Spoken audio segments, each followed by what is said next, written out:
Louise Beech, welcome to Billboard's TV, Hessle-writer, and you've been writing prolifically for a number of years, and you've got your latest work in your hand, I Am Dust. How does it feel to hold the latest book? Well, people do say to me, it's book 6. Do you get the same excitement as the first one? And I say, absolutely yes. Do you know what? In some ways, more excitement. I've often been called genreless or genre fluid because I do tend to sort of write outside the box, so to speak, and every book has indeed been a little bit different. So yes, this one's set in a theatre, a haunted theatre, a fictional theatre, because obviously some people said to me, is it inspired by Hull Truck? Have to say it's not Hull Truck.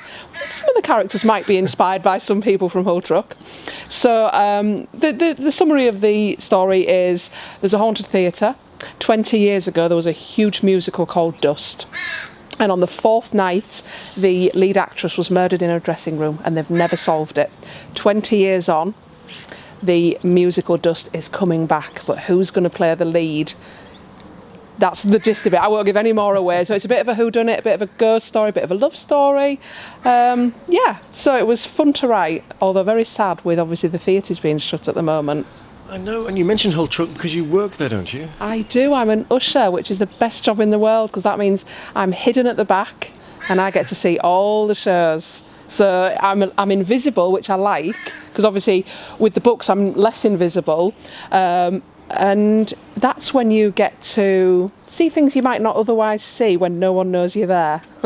What's not to like about a job like that? Because it's a great theatre, and as you say, we know the lockdown has affected a lot of activity, but obviously hasn't affected your writing now. Your writing prowess has obviously blossomed, hasn't it, in this? Yeah, sadly, a lot of writer friends have said to me that it's crushed their creativity and they felt quite down and not been able. But I've always in my life found that during tragic, difficult times, that's when I do most of my writing, and often perhaps my best writing. And so during lockdown, I actually wrote my memoir, which is possibly not the best idea to write something so intense when you're in a situation where you're locked in the house. You can only go out for an hour. I'm only seeing my husband, no one else. So it was intense, but it meant that I finished it and I did it. Wow, and due to be published soon then? That one, I'm looking for a publisher, because my publisher, she publishes fiction, mainly crime, but others as well. But she doesn't publish memoirs. So it's almost like starting again. So I've got to send it out as a new writer. So watch this space. You started writing novels anyway, by 2015, wasn't it? So before then, was this just under the surface, ready to come out? Were you doing short stories, that sort of thing? Yes, I had a column in the Hull Daily Mail for 10 years, writing about being a mum, like a light-hearted thing, which taught me a lot about deadlines and word count, and that kind of thing. I wrote short stories and I didn't have much confidence, but then I started sending them out, and I was lucky enough to have some published in some national magazines, which boosted my confidence and made me think, could I write something longer?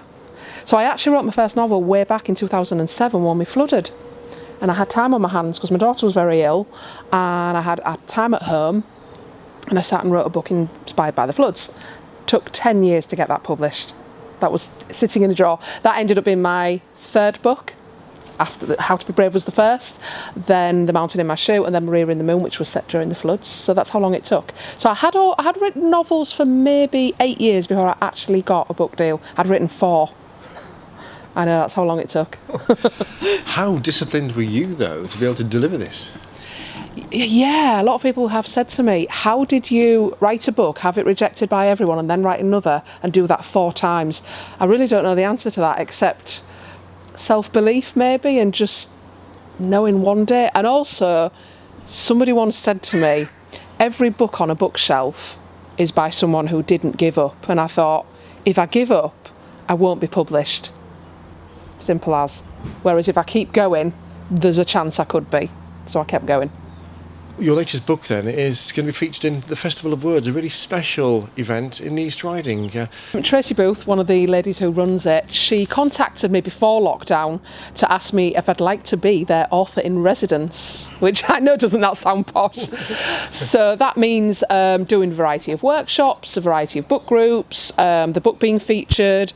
And then sadly lockdown happened, so obviously that had to change things a little bit. So I will be doing a couple of book groups online, I know that much, and I may be interviewing some other writers, and that's all I know at present, because they're obviously having to replan how they do it all with lockdown, doing it online, doing it with Zoom, and that kind of thing.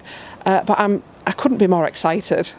I mean, I've done things before for them, interviewing other writers, but I've never featured like as myself, if that makes sense. I've always interviewed other writers, so to come back and be featured as yourself is pretty good. It's your moment, albeit online, but it's your moment. But it's a lovely festival, and I know it's changed over the years with budgets, but how special is it to be doing something like this so locally, in the county?